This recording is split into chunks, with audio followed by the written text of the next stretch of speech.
you high above the skies. With every breath our praises rise. Your love, it never fades away. We worship you both night and day.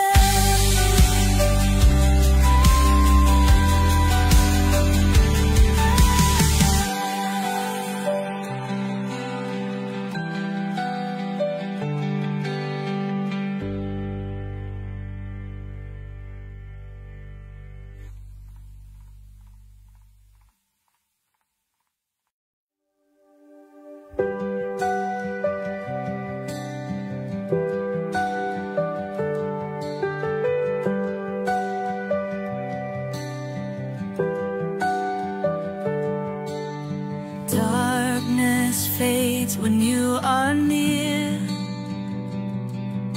Your light breaks through our deepest fear. You make the broken heart rejoice. In you we find our voice. We lift you high above the skies. With every breath our praises rise.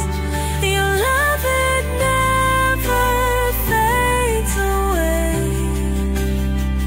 We worship you both night and day.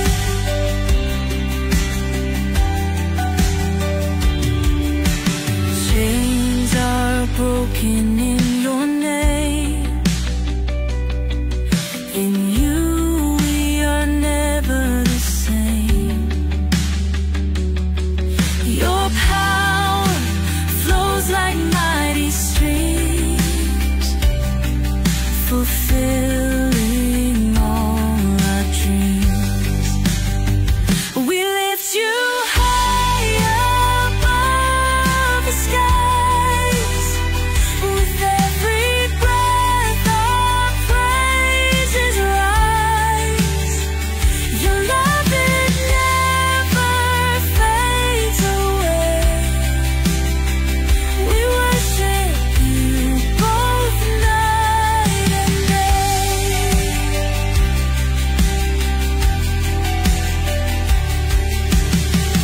Your name is power, life, and peace. By your word our fears release. You are the hope that fills our soul. In you we find our goal. We lift you high above the skies. With every breath our praises rise. Your love, it never fades away. We worship you both night and day.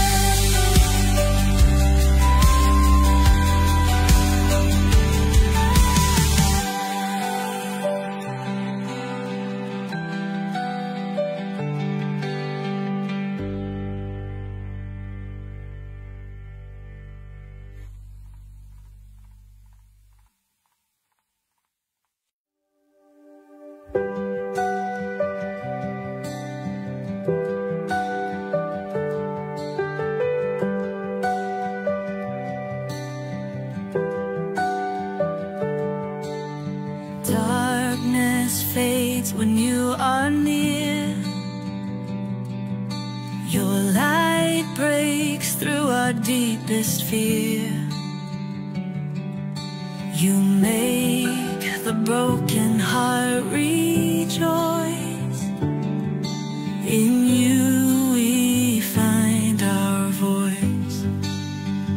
We lift you high above the skies. With every breath our praises rise. Your love, it never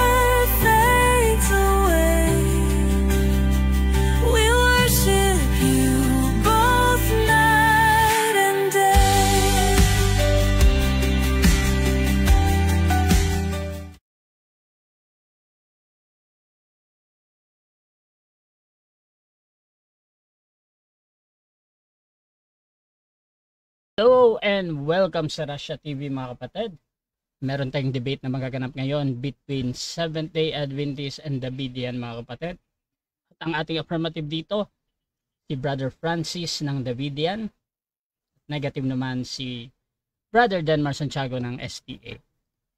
Sa ating topic mga kapatid, patutunayan ko na ang slaughter sa Ezekiel 9 at ang 7 plagues sa Revelation 16 ay hindi iisa. So, affirmative natin si Brother Francis, negative naman si Brother Denmar. So, mamaya basahin nyo yung Ezekiel at yung sa Revelation 16 para makita nyo mga kapatid. So, sa ating setup ng debate, same pa din yung 10 minutes sa presentation, 7 minutes sa pagtatanong. Same din sa rebuttal at meron tayong 5 minute na final conclusion. Mauna si negative, mahuhuli si affirmative. Sa ating rules mga kapatid, yung standard rules ito ng Russia TV, yung rule number 1, yung 20 seconds na pagsagot.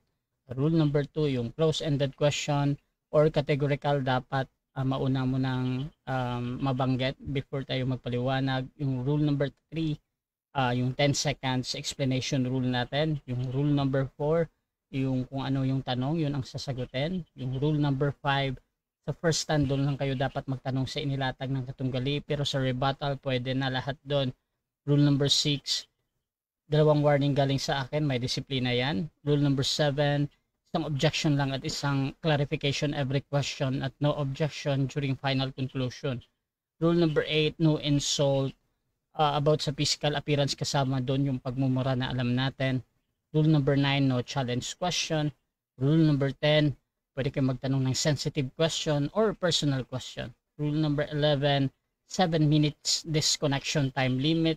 Rule number 12, bilang moderator may kapangyarihan ako magtakda ng bagong rules na hindi nakasaad dito. Rule number 13, bilang tagapamagitan, ako'y nagsisilbing tagapangasiwa lamang ng debate na ito. At hindi ako responsible sa anumang pananaw, paniniwala o pahayag ng mga debater. Ang mga sagot at opinyon ay pananagutan ng mismong nagsasalita. Hindi rin ako mananagot sa anumang hindi pagkakunawaan, pagkasira ng relasyon at iba pang epekto dulot ng debate. So by the way mga kapatid, ako nga pala si Russia Vista. Ako po ay isang Catholic, one of the member ng Templar of Truth, at ako po yung tatayong moderator, streamer, timer sa debate na ito. So sumasang-ayon ba ang ating affirmative sa lahat ng nabanggit? Opo, sumasang-ayon sa lahat. At sumasang-ayon din ba ang ating negative?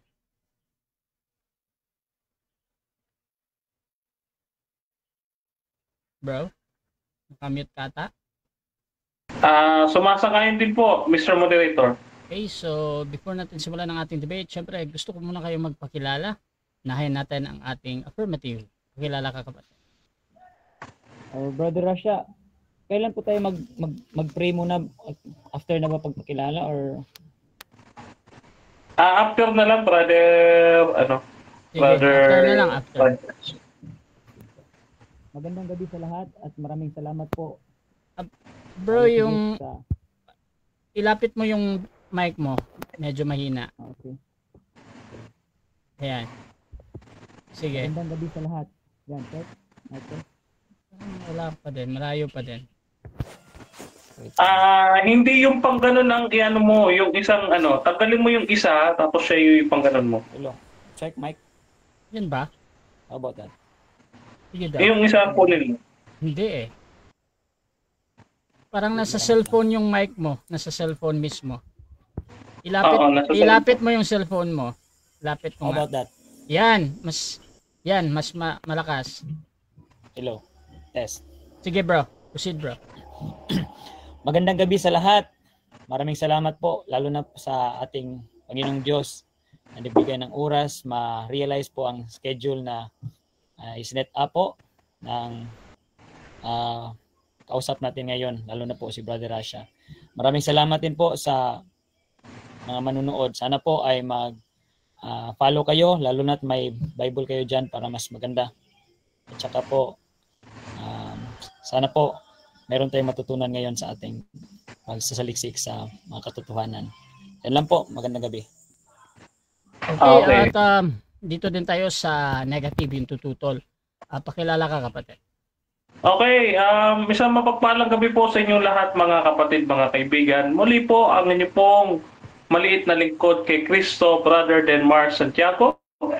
At ngayon ay kasalukuyan at ang bagong 3A Media Luzon Chapter President, mga kapatid. Purihin po ang ating Panginoon sa bagong misyon na kanyang ay pinagkaloob sa atin upang ipangalat ang apologetics dito sa Luzon, mga kapatid. At gayon din ay sa debating ito ay nawa ang masumpungan lamang ninyo ay ang katotohanan ng ating Panginoon at hindi po ang inyong pong malit na lingkod ang inyong marinig at ang inyong makita, kundi tayo magtago sa likuran ng krus ng ating Panginoon upang tayo pagpala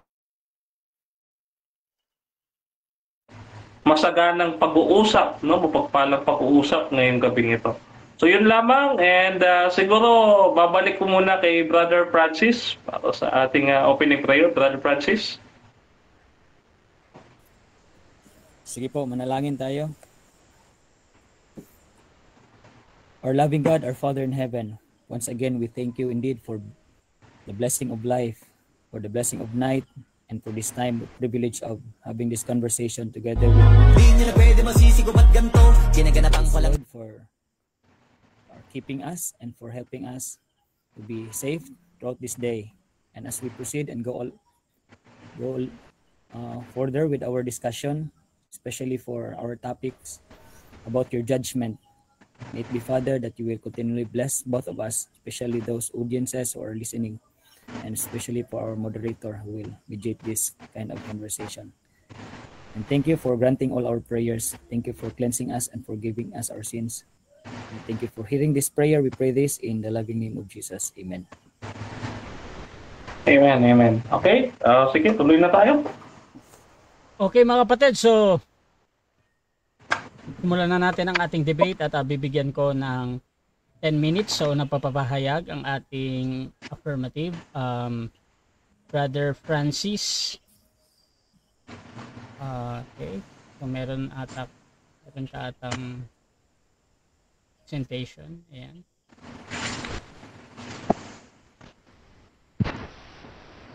Teka muna po. Sige lang. Na.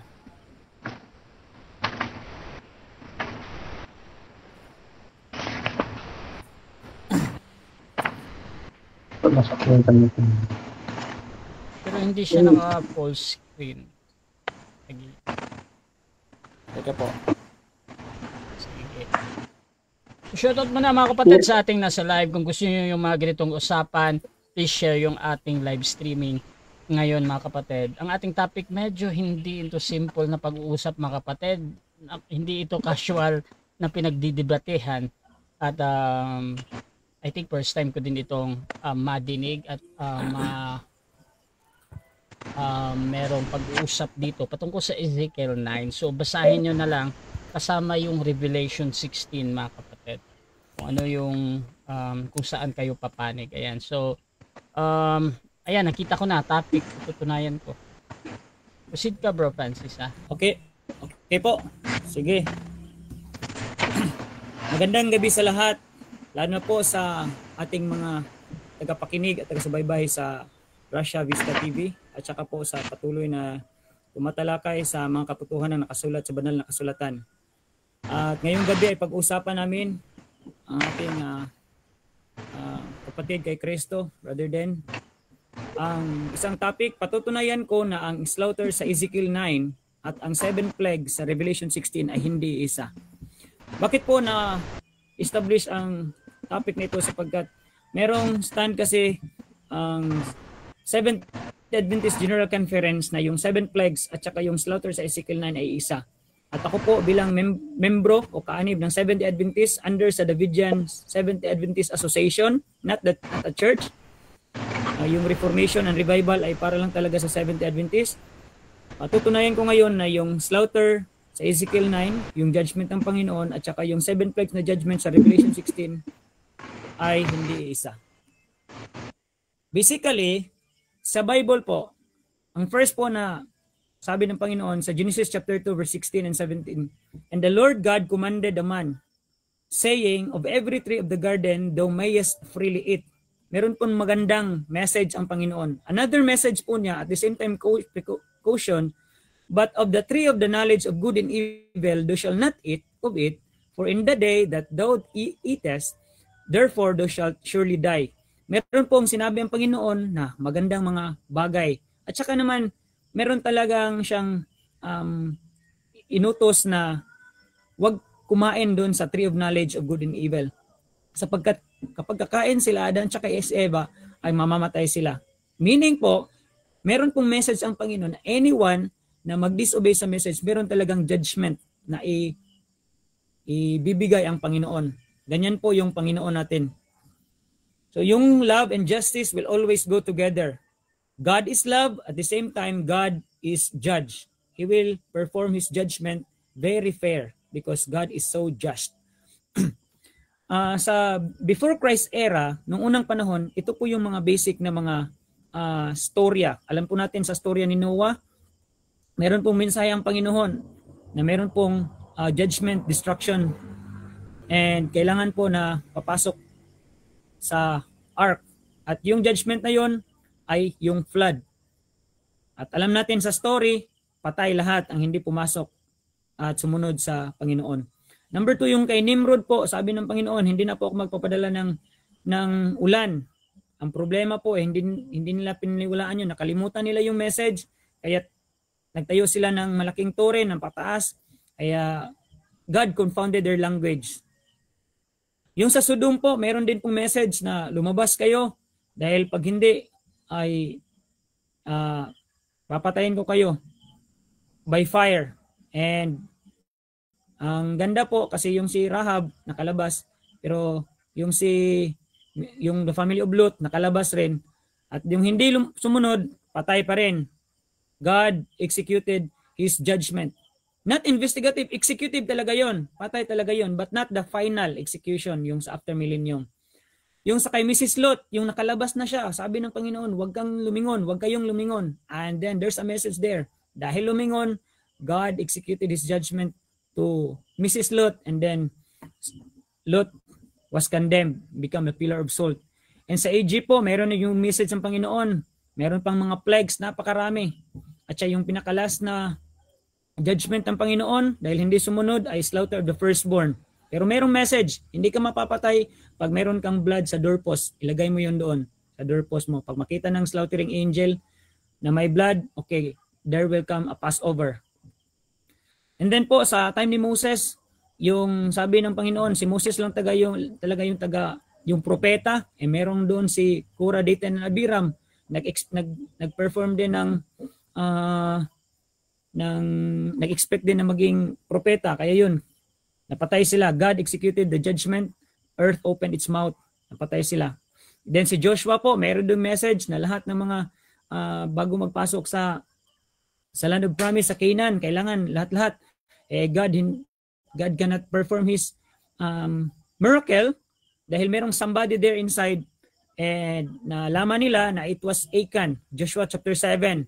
At saka yun, patay din si Achan dahil hindi siya sumunod na wag kunin yung mga Babylonian garments, pati yung mga golds sa mga Diyos-Diyosan, yun. Patay din si Achan, at saka buong pamilya niya, patay, damay.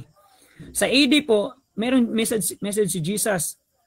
At dahil hindi niniwala yung karamihan, maliit lang nakinig, ayun, Jerusalem destroyed, 70 AD. It was started Roman Empire. And then hanggang sa the Christian era, hanggang namatay yung lahat ng mga disciples, hanggang sa naging 1st century, 2nd century, 3rd century, hanggang sa lumabas yung Protestantism 1500 by Martin Luther. And good news, wala namang namamatay doon na God executed His judgment. But the problem is, in the last church of the Christian era, which is the Laodicean church, the Seventh-day Adventist, meron pong mangyaring judgment kasi sabi po sa Revelation chapter 3, verses 14 to 15, 16, 17, na pag hindi po maghanap po ng remedy yung Laodicea, yung angel po ng Laodicea, kasi sabi niya, I have the truth, I have need of nothing, I am rich and increase with good. But the true witness said, no, you are rich, miserable, poor, blind, and naked. And kahit kapag hindi ka talaga mag-repent, I will spew out from my mouth meron pong judgment na mangyari. At ito po yung pagtatalakayan natin ngayon. At saka after po sa SDA, Seventh-day Adventist, yung True Church of God, ay mayroon na pong judgment din po sa world. Meron pong message na ipapaalam sa world. At saka yung world, message doon ay doon po sa Babylon.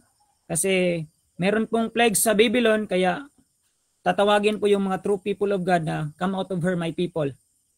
Sa Revelation 14, meron pong 144,000 first fruits, not defiled with woman, no gall in their mouth. Revelation 14, verse 1 to 5. Sa 6 to 12, yung three angels messages. Yung sa Revelation 13 to 20, Revelation 14, verses 13 to 20, two types of harvest. Ito po yung pag-uusapan natin ngayon. Sabi po sa Christ in Heavenly Sanctuary book, writings ni Sister White, page 103, paragraph 1, while the investigative judgment is going forward in heaven, while the sins of penitent believers are being removed from the sanctuary, there is to be a special work of purification, of putting away of sin among God's people upon earth. This work is more clearly presented in the messages of Revelation 14. Kaya pag-usapan natin ang Revelation 14 mamaya. Marami kasing nagsasabi na yung investigative judgment po sa langit, pagkatapos nun ay yung second coming ng Jesus Christ. Pero dito po nakasaad na kahit nandun pa, ongoing pa yung investigative judgment sa langit, meron pong special work of purification, of putting away of sin among God's people on earth. Meaning, kailangan talagang tanggalin yung mga dumi sa loob po ng people of God, yung God's people sa earth. Kaya ano ang yung Revelation 14? Sabi po sa yung first harvest is yung church. Umuna yung sa church. The last church of the Christian era is the Laodicean church, and the Laodicean church is the Seventh-day Adventist. And 1 Peter 4:17, sabi po doon, for the time has come that judgment must begin at the house of God. And if it begin with us, what will happen to those disobedient? Sabi po sa Testimonies for the Church, Volume 5, page 111, here we see that the church, the Lord's sanctuary, was the first to feel the stroke of the wrath of God. Ito po talagang church ang unang makafeel ng stroke of the wrath of God.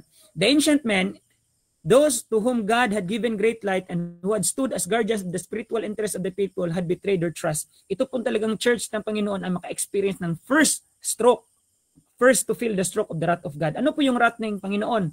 Pagpatuloy po natin. Yung sa Ezekiel 9, kasi ginote po dito yung sa Ezekiel 9. Yung sa Ezekiel 9, summary po, may 6 angels without their weapon, one man among them may inkhorn to put a mark to anyone who sigh and cry for all the abomination done in the church. And all who have no seal will die. Pagkatapos po, first to die are the ancient men. Sino yung ancient men? Stood as guardians of the spiritual interests of the people. Ako po, makasabi po, sabi to, yung hindi nag-sigh and cry na pastors, layman, evangelists, Bible workers, anything na hindi mga nag-stood as guardians of the spiritual interests of the people. Sila po yung una pag hindi sila mag-sigh and cry. And next to die are both old and young, men, women, maiden, little children. Ezekiel chapter 9 verse 6. Yan yung first harvest na mangyari, tinatawag na first fruits, Revelation 14:1. At saka yung ang sila po na number 144,000. Sealed the people, Revelation chapter 7 verses 1 to 8. Yes po. Sila po tinatawag na living saint, tinatawag sila na triumphant church. Meaning, wala na pong problema, wala na pong bad or tears sa loob ng peak, Prophets and King, page 725, paragraph 2. Here we see that the church has to enter into her final conflict. Clear as the moon, fair as the sun, and terrible as an army with banner conquering and to conquer. Well, no more tears in the midst, and is Seventh-day Adventist, then they will ready for the loud cry. Sabi po sa last historical in Herald, 1908, the third angel's message is to lighten the earth with its glory, but only those who have withstood temptation in the strength of the mighty one will permitted to act a part of proclaiming the third angel's message that will have swelled into a loud cry. Yan po. Yan po yung judgment, Ezekiel 9. Mamaya, i-present po natin yung 7 plagues. Time na ba? Yes, bro. So, mga kapatid, dako tayo sa ating unang cross ng negative. Brother Denmar, your time start now, bro. Okay, first question ko. Sa lahat ng nilatag mo, kasi dahil mo nilatag eh, ano yung ano yung katunayan mo na magkaiba yung Ezekiel 9 at yung 7 last plagues? Wala pang pinaka. Pero ang pinatunayan ko na may dalawang harvest, yung sa Revelation 14 verses 13 to 20, babasahin mo yun sa Revelation, the harvest. First, meron pong command, i-present ko mamaya yung to harvest. Ibig sabihin, sa unang pagtayo mo, hindi mo itinayo yung 7 last plagues. Yes or no? Yes po. Yes. Yes po. Hindi po. Hindi po nagsabi na hindi ko na-present. Na-short lang po talaga sa oras. Pero mapapresent ko mamaya. So, yung Ezekiel 9, na-i-present mo rin ba yung konteksto ng Ezekiel 9? Yes or no? Yung konteksto po ng Ezekiel 9 is generally no, but partially yes. Kasi po, sabi po na yung judgment ay sa church, na 70 Adventists, at saka meron talagang slaughter na mangyayari sa 70 Adventists. Lahat ng mga wicked, lalo na po yung mga ancient men yung una, mamamatay. And slaughter po ang mangyari sa kanila, hindi po 7 plagues. Mamaya, i-present ko yung second. Okay. So, sa madaling salita, sabi mo kasi sa topic, magkaiba ang Ezekiel 9 at yung Revelation 16, whereas hindi mo na ilatag yung 7 last plagues. Kaya ito tanong ko, bukod doon sa mga inilatag mo, anong talata kaya sa Biblia ang magpapatunay na magkaiba yung Ezekiel 9 at saka yung Revelation 16? Meron po. Ang talata po sa Biblia ay nandun po sa Ezekiel chapter 9 na para po yan sa church, sa Jerusalem only, Judah and Israel, verse 9. And then sa Revelation 16 ay yung 7 plagues. Kinote po yan sa Revelation 18 na come out over my people for the plagues of God is about to pour. Hindi po Babylon ang 70 Adventist. Okay. Ito tanong. Okay.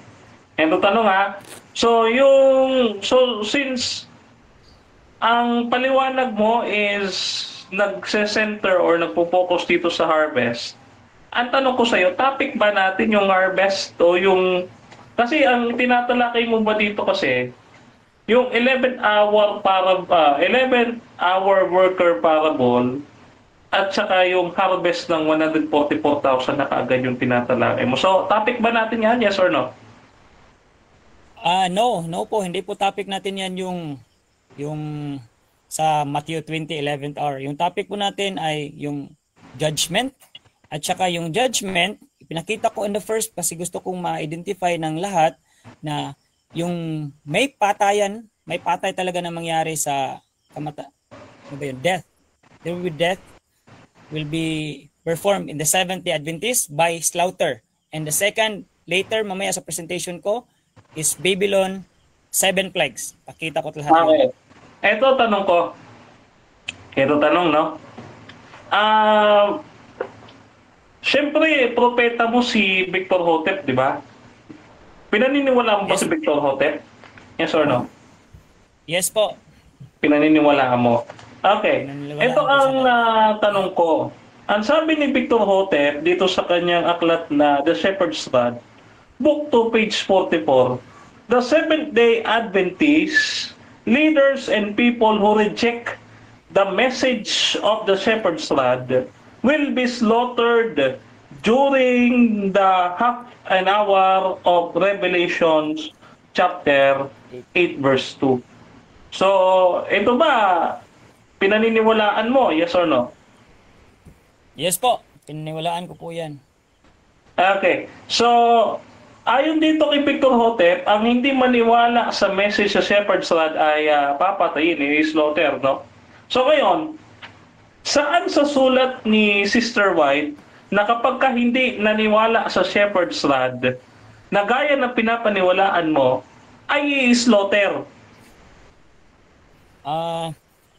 No, wala pong word for word na pag hindi ka maniwala sa Shepherd's Rod ay maslaughter sa writing si Sister White. Pero meron po sa Matthew chapter 24 verse 45, sabi po ni Jesus yung sa Sign of the Times, sabi po niya doon na meron talagang magpapakain. Who is this faithful servant who will give meat in due season? Sabi po ni Sister White sa meat in due season ay present truth. And I believe that the Shepherd's Rod is the present truth. Anyone who refuses the present truth which is the shepherd's rod, will be condemned because judgment will depend on the light they receive. And I believe the Seventh Adventists receive the light of the shepherd's rod, the judgment for the living. Yan po. Okay. Next question. Okay. Since itong sulat ni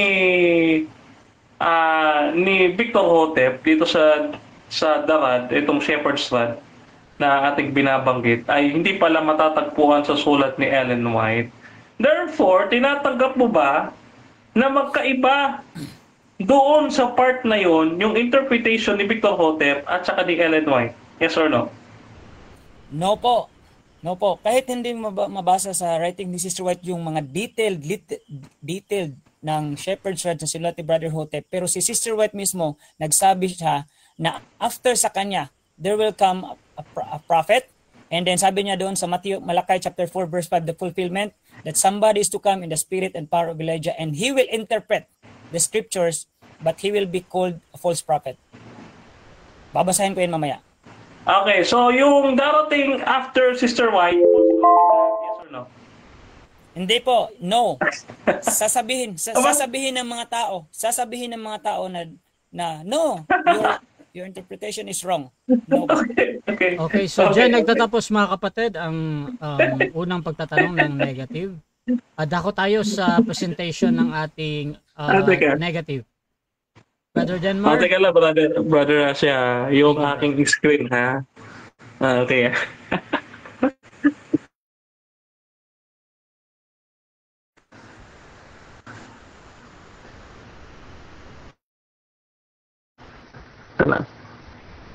Hello. Dinig ba ako? Hello? Okay, ayan. So, magandang gabi sa ating lahat, mga kapatid, mga kaibigan.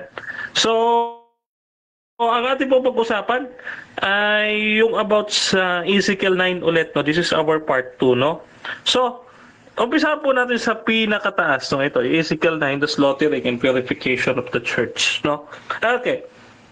Mamaya na yung mga warning sa Ellen White, no? So, dito muna tayo. Sa rod, no? So, Shepherd's Rod, maliwanag yung total slaughtering of unconverted SDA members, total sinless people before the loud cry, and purification of the church by annihilation of the wicked inside the SDA church. Ito yung stand ni Brother Francis, no?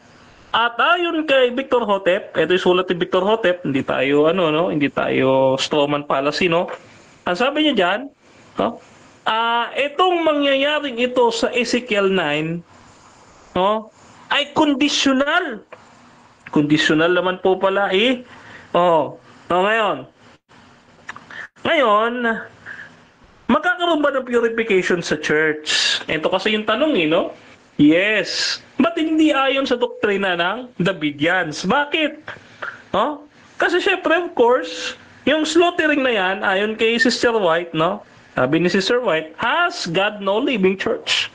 He has a church, but it is the church militant. We are sorry that there are defective members. Aalisin ba sila ayon kay Sister White? No! One influence is working for the purification of the church, and the other for corrupting of the people of God. And although there are evils existing in the church, there will be until the end of the world. Ibig sabihin, mga kapatid, dito pa lamang sa quote na ito ni Sister White, debunk agad, no? Lahat daw ng wicked sa loob ng SDA Church ay mananatili hanggang sa wakas, hindi papatayin, hindi i-slaughter. Dito nakita ninyo na salungat talaga ang turo ni Hotep kay Sister White, no? Ano pa? The purification of the church, sabi diyan, no? But the days of purification of the church are hastening on apace. God will have a people pure and true. Wala naman pala pa tayong mangyayari. Ang gagawin lang sifting. Alam mo ba yung sifting? Ito yung sifting. The world is the instrument that sifts the church and tests the genuineness of its member. No? So the world will rub hard against you. You will meet tribulations, bruising of the spirit, hard speeches, ridicule, and persecutions. Ayun naman po pala ang cleansing. Persecution lang, hindi pagpatay. No? Kaya dito sabi, the church may appear as about to fall, but it does not fall. No? Kahit ma-sifted out siya, sabi dito, it remains while the sinners in Zion will be sifted out. No?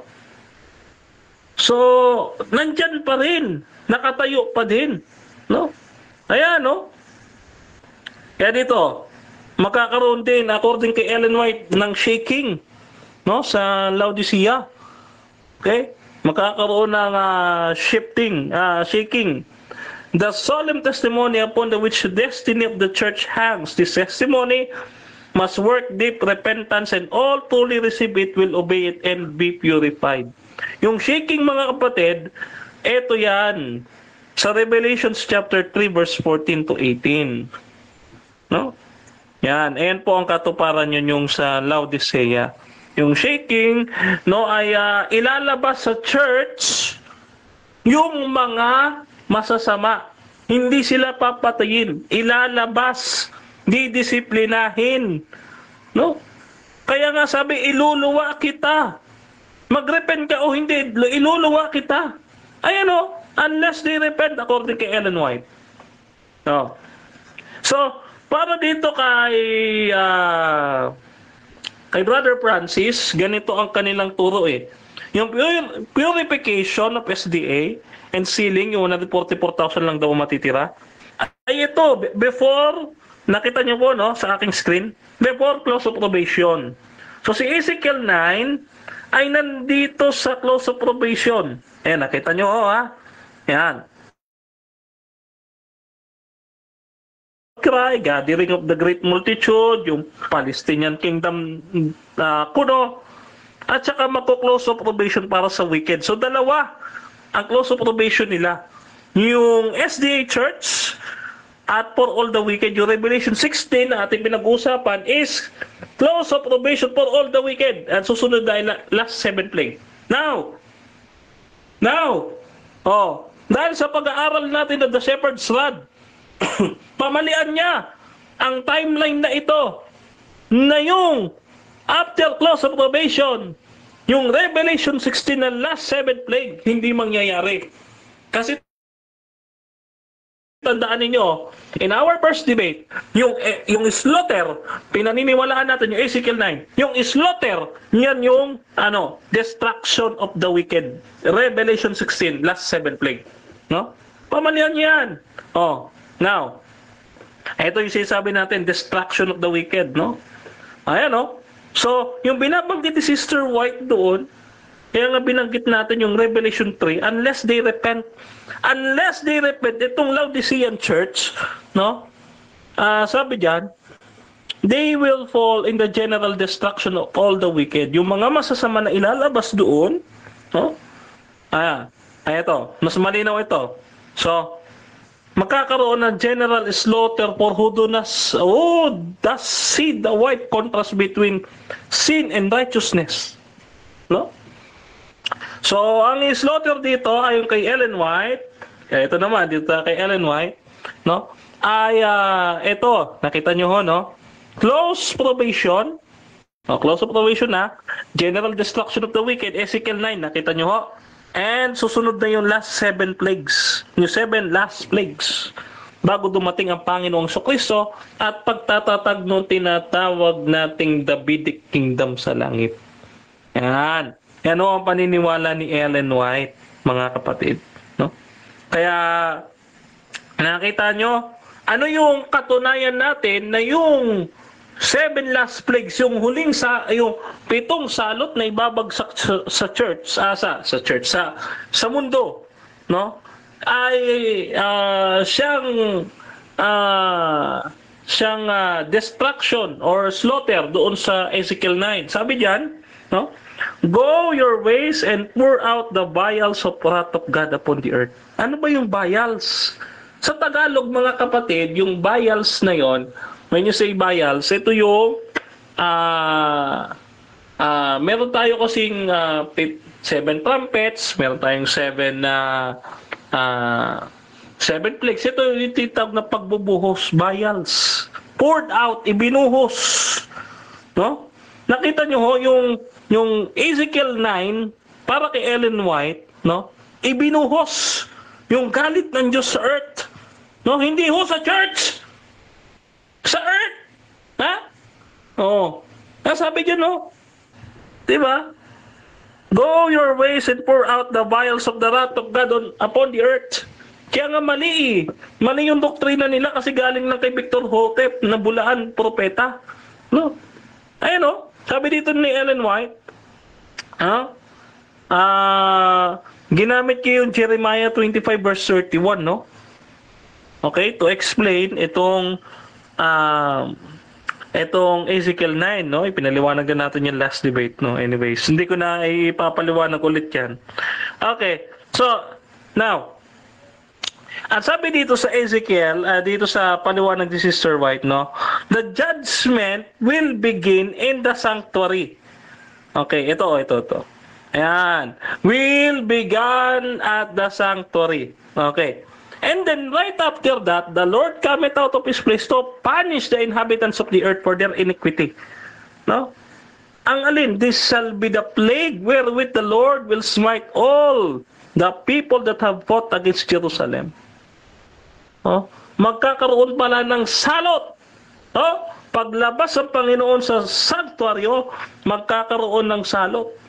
Kaya yun mga kapatid, after close of probation, natin ito yung ating timeline, no?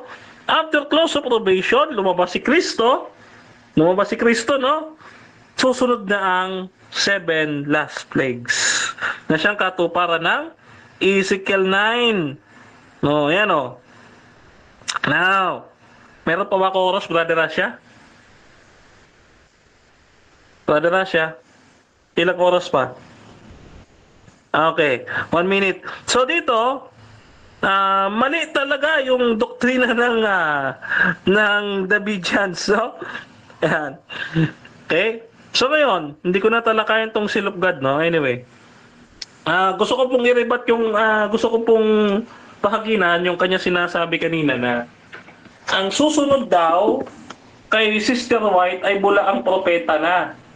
No, ayan, bulaang propeta, no? So, ibig sabihin, si Hotep na nagsasabing siya ay propeta, bulaan. At sabi niya dito, yung hindi daw maniniwala sa shepherd's rod ay slaughter. Ay maliwanag naman ho sa salita ng ating kapatid na wala ito sa sulat ni Ellen White. So therefore, magkaiba nga yung interpretation ni Hotep at interpretation ni Sister White na ating pinag-compare in the last 2 debates. No? This is the second debate, the part 2. So nakita nyo, ibang-iba yung gusto interpretation ni Hotep at saka interpretation ni Sister White. No? Ayan. So dito, wala po na patunayan. Okay.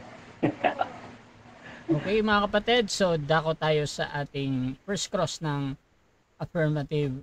Bro Francis ng Davidian, your time start now. Unang tanong po, Okay. ano po yung book na sabi ni Sister White na yung Ezekiel 9 conditional? Okay, hindi po si Sister White ang nagsabi na ang Ezekiel 9 ay conditional. Si Mr. Victor Hotep ang nagsabing conditional. O ito, papakita natin sa iyo. Ito, hindi ka kasi nagbabasa ng The Shepherd's Rod ninyo eh. Sabi ko sa iyo, palabasa ako ng libro. Ito sige. Next question. Next question na. Sabi mo kanina, Sister White nagsabi na yung Ezekiel 9 conditional. No. Ito Sino ang nagsabi na conditional? Okay. Si Victor Hotep. Ito papakita ko po sa iyo ito sabi niya. Ito si Victor Hotep. Ikaw talaga ayan The Rod, Volume 1, page 100 to 101. Conditional. Ayan yung inyong doktrina eh. Doktrina nyo yan. Huwag mo ipahid sa akin. Doktrina nyo yan eh. Next question. Akala ko Ezekiel 9 ba dyan or yung name ng Seventh-day Adventist? Hindi. Yung Ezekiel 9. Huwag mo puputulin kasi yun yung aking presentation. Ezekiel 9, tumutuko yan, conditional. Para yan. Ikaw mapapatunay na hindi yan conditional. Tutulan mo. Okay po. Next question. Sinabi mo kanina na nagsabi ako na false prophet ang darating after ni Sister White. Totoo yun? Yes! Sabi mo, yung sa Malakay chapter 4, yung Elijah na darating, sasabihin ng tao na false prophet. Ikaw yung nagsabi, false prophet yung darating, hindi false prophet si Victor Hotep. Ikaw nagsabi nun, hindi ako. Galing ang sa'yo. Na yung susunod kay Ellen White, tinatawag ni Elijah, ay false prophet. Ikaw nagsabi nun. Hindi ako. Next question. Yung sinabi ko ba na false prophet si Brother Hotep, akin ba yun or maraming tao na magsabi na false prophet siya ang sinabi ko? Hindi lang ikaw. Marami pa nagsasabing false prophet si Victor Hotep. Kasama na ako. Kasama na yung kanyang asawa noong July 16, 1962. No? According dito sa inyong website, sabi dito, The Shepherd's Rod ni Milton Hook, no? Published July 21, 2020 on January 16, 1962, admitting their errors of biblical interpretation. The official sister exists on March 11, 1962. Ano pa sabi dito? Okay, sige. Sa Counsels for the Church 338, mayroong sabi mo kanina, mighty shifting. Niwala ka ba na yung mighty shifting sa next na paragraph nun ay it's about the Laodicea, na mayroong shifting, mayroon talagang separation sa Laodicean Church sa next na paragraph o hindi? Yes, yung shifting na sinasabi ay yun ay excommunications or disfellowship. Hindi yun pagpatay, hindi yun slaughter, kundi discipline. No? Ititiwalag ng iglesia, yun ang disiplina doon.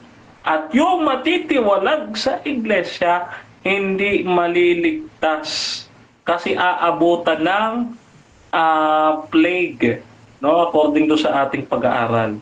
Next question. Ano po ang meaning ng shaking sa iyo? Ang meaning po ng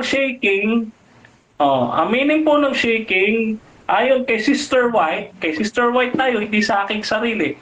Kay Sister White, yun yung paglalabas ng tao sa church or disfellowship. O yung paglabas ng tao sa church, either disfellowship or voluntary exit. Yun ang tinatawag na shaking.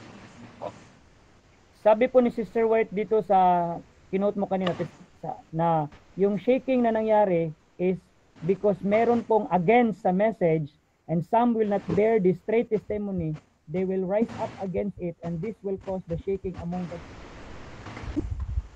Okay. Clarify. Saang book yan ni Ellen White yung binabasa mo?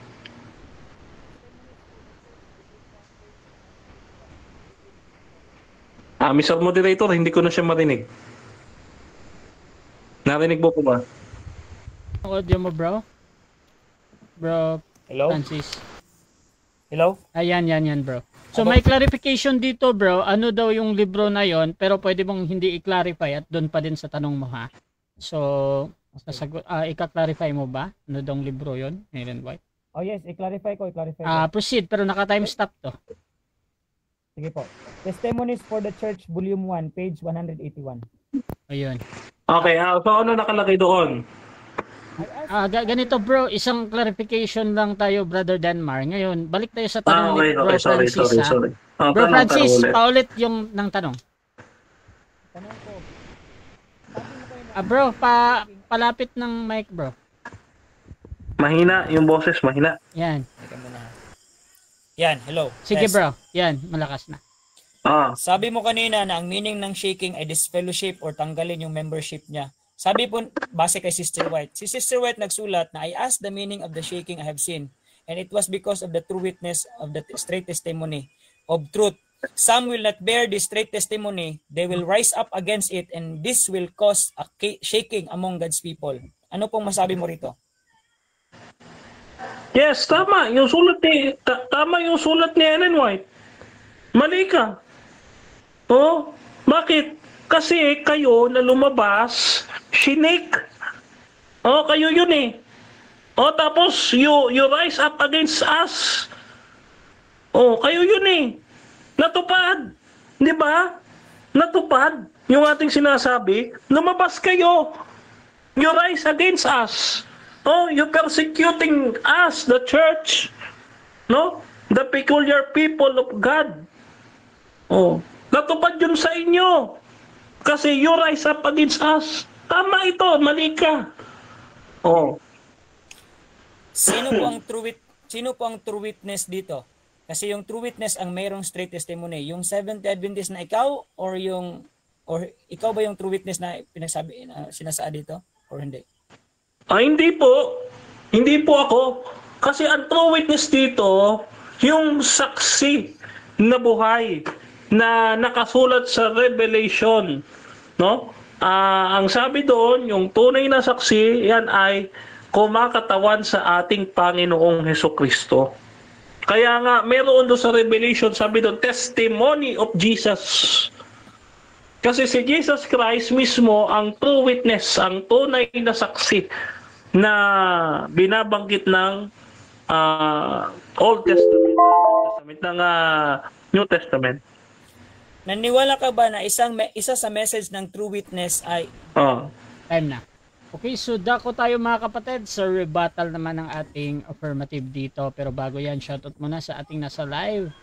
At nandyan si Orias Kalang. Sabi niya, bigyan mo ako ng page at book sa Rod na sinabi ni Brother Hotep na conditional. Shoutout din mga kapatid dito kay Reggie de la Cruz. Magkaiba iyan, Ezekiel 9 at pahayag. Tuloy-tuloy tayo dito, Brother Francis. Mag-open muna ako ng Sige bro, screen. hintayin ko bro, magsisimula yung time mo pag nagsalita.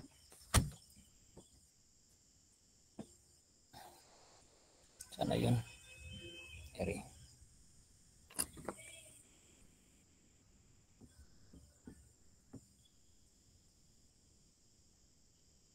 Sige po. Alright. Alright. So, patutunayan ko po na yung slaughter sa Ezekiel 9 ay iba sa judgment ng 7 plagues. Na-mention po yung harvest kanina sapagkat ang paraan po ng Panginoon ay kunin yung mga good, tsaka yung lahat ng mga bad ay kanyang tatanggalin, papatayin. And isa po na paraan ng Panginoon sa pag-judge ng Seventh-day Adventist dahil ito ay last church ay ang Ezekiel 9 slaughter. Lahat po ng mga Seventh-day Adventist na wicked ay papatayin. Hindi po ito pwede mangyari sa lahat ng mundo sapagkat una talagang mamamatay ang ancient men, yung stood as guardians of the spiritual interest of the people. Para ito sa Seventh-day Adventist, hindi po pwedeng yung mga pare, si Brother Russia o ano, kahit sino-sino dyan. Para to sa Seventh-day Adventist. Kasi alam natin na yung God's people ay Seventh-day Adventist at those who stood as guardians ay yung mga ancient men, yung mga leaders na hindi magsa-and cry. And then next doon, yung mga little children nag-follow sa ancient men. Katulad na lamang ng message ng true witness na health reform, yung go back to the original diet, iwanan na yung karne. Lahat ng Seventh-day Adventist generally, kahit yung mga pastor, iba-iba yung stand nila. Pwede na magsabi, kain lang kayo, huwag kayong huwag kayong umiwas sa mga karne na hindi karumal-dumal. Yun. Pero yung sa straight testimony, sabi ng Panginoon, Sister White said na go back to the original diet. Sabi na yung mga dress reform, yung kahit yung mga babae dapat magsuot. Yun, marami pa. Yung Sabbath reform, mga Seventh-day Adventist ngayon sa membership. Nako, kawawa talaga sila. Mayroon pang song drill, Bible drill, pag AY, like bibong-bibo, parang showtime ang action. Gusto ng Panginoon na yung Sabbath ay solemn, hindi for our own sake, but for God's sake. Kaya sila talaga, hindi yan sa Babylon po mangyari, hindi po sa world yan. And never po, yung Seventh Adventist tatawagin ng Babylon, and since ang 7 plagues, yung Revelation chapter 16 ay para yon sa Babylon, sapagkat yung Babylon generally verses 1, 2, 3, 5, 6, 7, 8 hanggang sa last verses ay judgment po yan ng Babylon. Paano po sila i-clear out ng Panginoon? It will caused by the 7 plagues, yung sa Revelation chapter 16. I-discuss natin yan. At saka bakit po kailangan, tapos na po tayo sa church, yung slaughter. Okay? I-separate po yung pure sa bad. At siya yung lahat ng mga bad is mamamatay. Yung matitira na 70 Adventists ay 144,000. Sila po yung tinatawag na overcomers. Ito po, the third angel's message is to lighten the earth with its glory, but only those who have withstood the temptation in the strength of the mighty one will be permitted to act apart in proclaiming it, this third angel's message, when it shall have swelled into a loud cry. Hindi po lahat ng 70 Adventists ang makakasato. Only those overcomers. At saka po yung church, then the church will of our Lord at His coming is to receive to Himself will be a glorious church, not having spot or wrinkle or any such thing. Yung 70 Adventists ngayon, nako, alam ni Brother Den Marian, napakaraming hindi talaga glorious church. Ito po ay tinatawag na ano ba yun? Not triumphant church. Laodicean church, at the same time yung isa, yung militant church. Yung militant church. Alam ko, member po ako sa 70 Adventist. Sila lang po ang nagtanggal sa akin sapagkat yung message na dinala ko ay para sa 70 Adventist na meron talagang judgment na mangyari sa 70 Adventist. At kahit anong mangyari, I will not go to any kind of church but only the 70 Adventist, because this kind of church is the true church of God. And I will strive continually to be also among the 144,000. Invite ko rin si Brother Denmar. At saka po, sa Revelation po, sa second harvest po, yung world, yung Babylon, Revelation chapter 18, meron pong tao ang Panginoon dyan, come out of her my people. Sino po?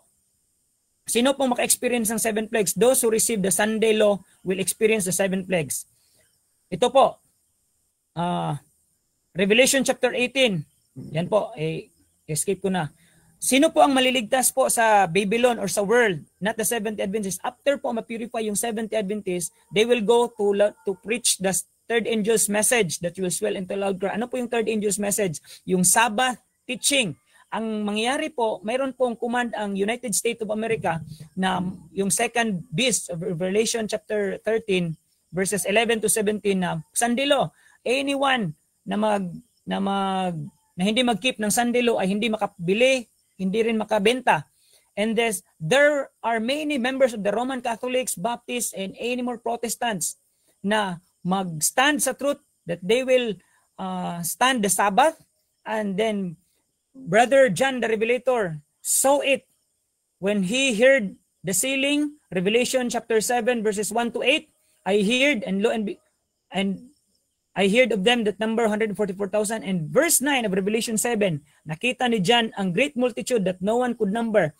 And they are from all kindreds, all tongues, all nations, all people. Hindi po ito sa 7 Adventists lang. This great multitudes, iba ito sa 144,000, iba ito sa 7th Adventist. Brother Rasha, huwag kang mag-alala, Brother Rasha, kahit nasa Roman Catholic ka ngayon. I'm sure, kung mag-stand ka mamaya or later sa Sunday law enforcement, you will keep the Sabbath. And those Sunday keeper today na nakarinig nito, you are outnumbered. No one could number. They are also a living saints. Those are people that to be called to come out of that Babylon to that world. Meaning of Babylon is doctrines filled with errors. Right? You come out of there, my people, and so that you will be saved, so that you will not experience the 7 plagues. And sino po ang maka-experience ng 7 plagues? Ang first po na maka-experience ng 7 plagues is number 1 talaga, yung nagtanggap ng Mark of the Beast. Alam po ni Brother Den Marian. Ano yung Mark of the Beast? Alam ni Brother Denmar also na it's a Sunday observance, Sunday law enforcement. Yan po. At saka lahat, sila talaga ang una maka-experience ng 7 plagues. And since maka-experience sila ng first plague, then second, third, fourth, fifth, hanggang po sa pagparating ng paparito ng ating Panginoong Jesus. Ang Revelation chapter 14 verses 9 to 11, this is the third angel's message. Meron po ba akong slide? third angel's message, ito po ay i-proclaim po ito with power and force. Sabi po ni Sister White sa Early Writings, page 227, meron pong additional message, 277, rather, Early Writings, page 277, meron pong another message na will give force and power to the third angel's message na dinala ng Seventh-day Adventist. Sa lahat ng mga Seventh-day Adventist, gusto kong malaman ninyo na ang dinala natin na message ay third angel's message. But here comes another message to give power and force, and that will swell into a loud cry. Na ano pong mangyari yan? Na meron talagang Babylon. Sa Ezekiel 9 po, lahat ng mga walang seal mamamatay talaga. Automatic. Patay talaga. Patay talaga sila. Pero yung sa 7 plagues, meron pang first, second, third, fourth, fifth, hindi talaga sila pareho. Uulitin ko. There will be 2 harvest, 2 judgment. And it will begin from the Church of God, the Seventh-day Adventists, and only ang ma-remain is the 144,000 living saints. There will be that New Jerusalem and their foreheads, according to Sister White. And then after that, they will be called triumphant church, fair as the moon, clear as the sun, terrible as an army with banner, conquer and to conquer. Meron pong preaching na mangyari. It is called loud cry.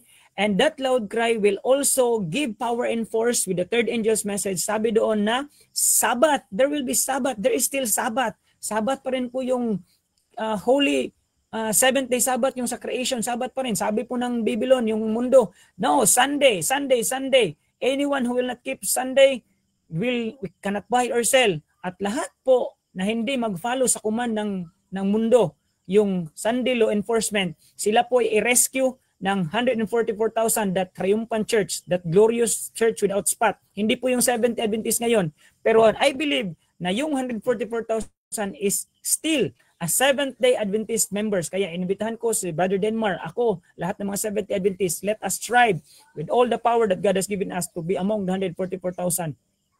Na mag-strive mga kapatid, dahil ito po ay living saints, hindi po ito mamamatay. Banal po sila, pero kailangan silang mag-sign in Christ, abomination sa church ngayon. Alam ng mga membro ng SDA na maraming abomination talaga sa loob ng church. Kahit na walang Diyos-Diyosan na mga yung kinulit, mga graven image, nako, marami pong Diyos-Diyosan po. Isa na Diyos-Diyosan, sabi ni Jeremiah chapter 17 verse 5, yung mga nanalig ka sa mga leader, sa pastor, woe unto the man who trusted in the man and make their flesh their arm. Make the flesh their arm. Yung sabi ni Sister, trust ka sa pastors, yung mga nag-trust ka sa mga leaders sa church, instead sa mga nasusulat, nako, mag-awake po kayo. Yan po, okay. Maraming salamat. So dyan nagtatapos ang rebuttal ng ating affirmative. Dako tayo sa second cross ng ating negative. Brother Denmar ng SDA, your time start now.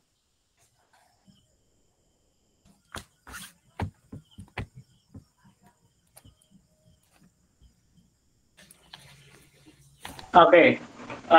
Tanong. Ito yung tanong ko. Hello? Hello? Dinig ba ako? Hello? Wala. Okay.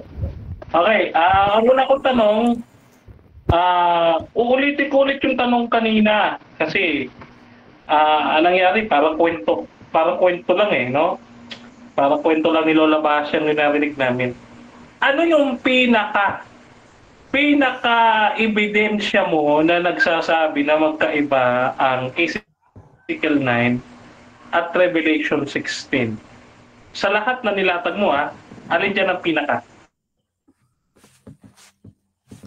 Check. Mic test. Ang pinaka po ay number 1, yung Ezekiel 9. Yung Ezekiel 9 po, hindi po talaga yan sa world, but it's only from Jerusalem, the Judah and Israel, the Seventh-day Adventist Church. Yung Ezekiel 9 slaughter. At saka yung Revelation chapter 16, hindi po yan siya sa Seventh-day Adventist, or para lang po yan sa Babylon. And si Brother Denmar naniwala na yung Seventh-day Adventist ay hindi Babylon. Yung 7 plagues ay para sa Babylon lang po. Okay, next question. So, clarification, no? Yung Babylon ba para sa iyo, yan yung buong mundo natin ngayon? Yes or no? Hindi po ang ibig sabihin. Isa siya na meaning sa Babylon ay yung buong mundo. But not isa. Part po. Yung Babylon po ay is a religious name for false doctrines mixed with errors. Meron pong true dyan pero mixed with errors. Yan po. Katulad po sa Shinar, yung Babel. Ipog. Okay, next question. Okay, sunod kong tanong. So, kung yung mundong ito,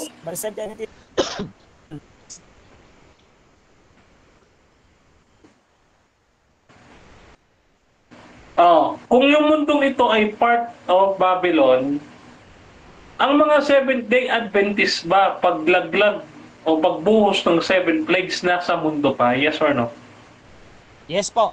Nasa mundo pa ang Seventh-day Adventists na mga living saints, the 144,000 at saka meron pang mga resurrected saints, mga special resurrected saints. Meron pa sa mundo. Dito pa sa mundo po. Okay.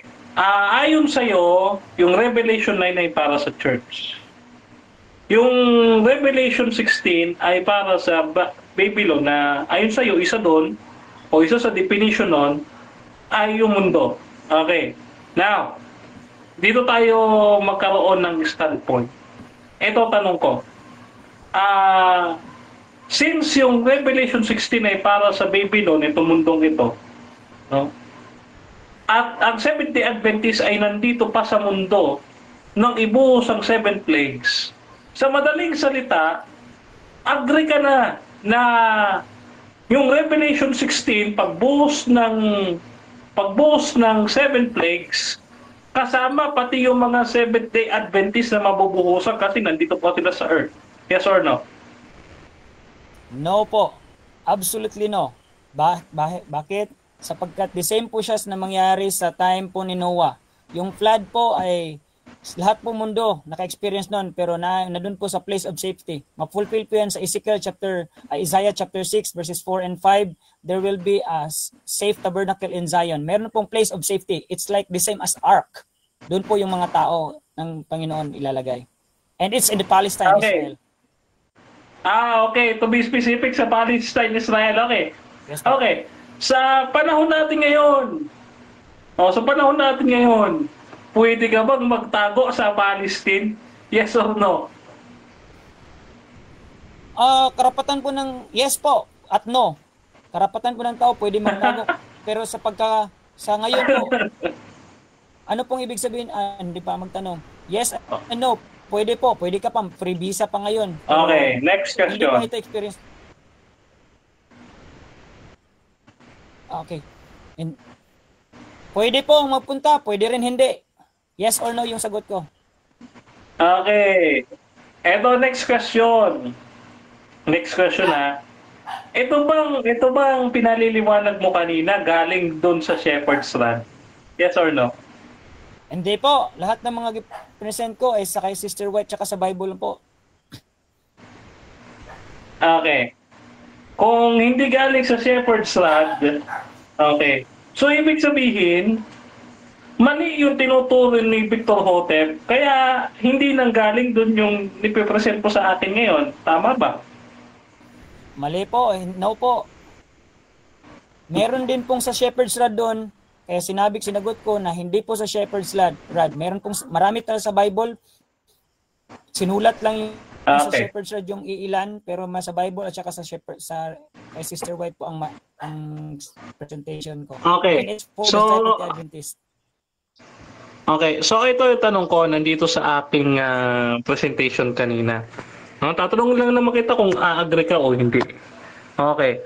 So, ito yung ating pag-agreehan, ano? Ito. Yung binabanggit nating sifting. Okay.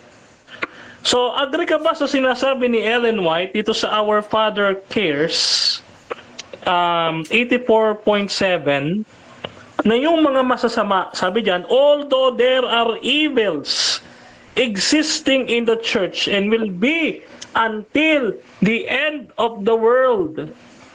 Agree ka ba diyan na yung mga masasama doon sa loob ng Adventist ay mananatili hanggang sa katapusan ng mundong ito? Yes or no? Yes po, sa writings po ni Sister White, yes na sis po. Agree po ako dyan na it will be. Pero meron pong sulat si Sister White para hindi po maging contradict sa sinulat niya na ang matitira lang po na pagbating ni Jesus Christ end of the world ay yung saints lang talaga. Time. And it's found in 1 Thessalonians 4:16 and 17. Okay, so dyan nagtatapos mga kapatid ang ating second cross. So dako tayo sa rebuttal. Brother Mar, your time Magre-rebut na start ako. na. Okay, rebut na tayo, no? Thank you, Brother Rasha. Okay. So, ngayon, ayan, yung ating pag-uusapan, no? Yung patuloy nating itong ipipresent. Okay. Now, sabi ko naman sa'yo, pamalian mo ito. Ito, oh. Ito, oh, yung nilalatag kong timeline. Ayan, oh. Yung general destruction of the wicked sa Ezekiel 9 ay nandiyan sa 7 last plagues. Ayan, oh. Kita-kita naman sa aking screen, ano? Oh. Tingnan mo ito. Nakikwento ka kasi, parang kwento ni Lola Basyang eh. Ito oh, ito yung hindi kwento. Yung purification, hindi patayan. Kasi sabi dito, mananatili until the end of the world. Yung mga masasama dito. Mananatili. Sorry ka. No? Mananatili hanggang sa wakas ng mundong ito yung mga masasama dito. O kaya kung nagtatampo ka sa pastor, sa layman, sa elder, sorry ka, itong mga masasamang ito, no? Hindi ito aalis sa Seventh-day Adventist, hindi aalisin ng Panginoon. Sorry ka. Sorry ka na lang, ano? Now, yung sinasabing purification of the church, may nga natin, no? Sabi diyan, in the mighty sifting soon to take place, shall be better able to measure the strength of Israel. The signs revealed that the time is near when the Lord will manifest His span is in His hand, and He will truly purge His floor, no? So, wala dito sinasabi na patayan. Sasabihin, porque may nabasa ko, Brother Denmar, na Purge eh. Ano yun? Yung pelikula, Purge, The Purge, yung patayan. Oh, yung parang isang gabi na puro patayan, The Purge. May siguro manood si Hotep ng mga ganong pelikula, no? Yung may makapatayan. Oh? Dito, tingnan nyo, ano ba yung instrument na gagamitin sa sifting? Ito yung gusto kong i-emphasis kanina eh. Ano yung gagamitin sa sifting? Yung gagamitin sa sifting, persecutions, tribulations, hindi patayan. Ito nga, kontrahin mo nga ito. Yung purification, sinasabi mo, ito yun eh. Walang patayan dyan. Sabi niya, tapos sasabihin niya, paano naman yung will rise up against us? Ito, yung sinasabi niya, they will rise up against us.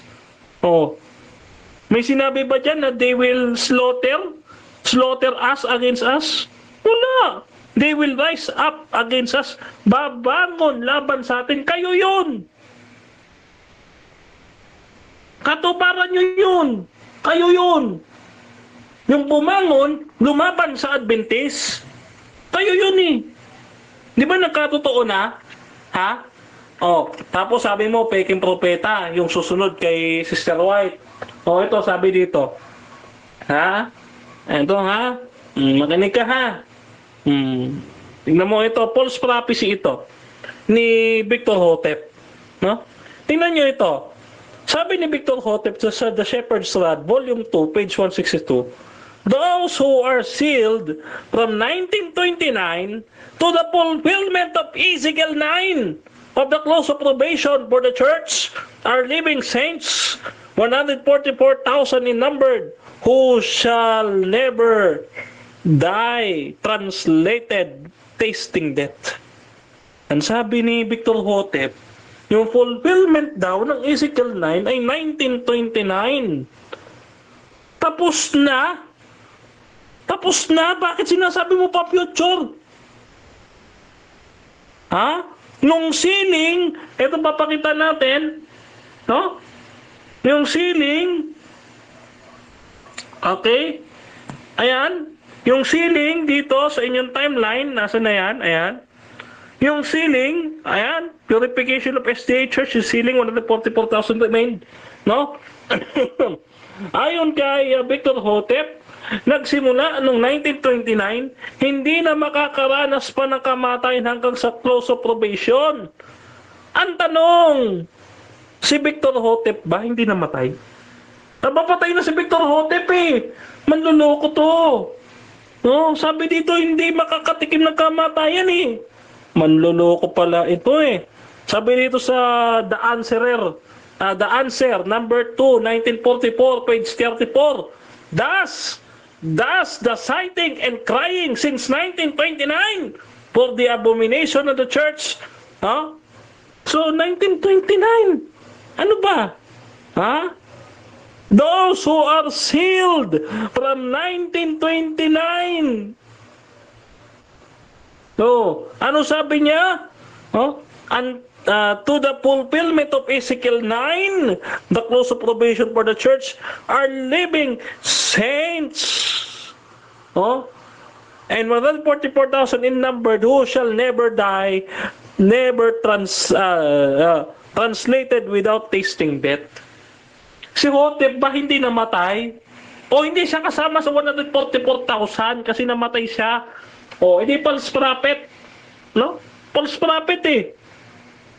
Now, dito sa encyclopedia, https encyclopedia.adventist.org /article question mark ID equals C840.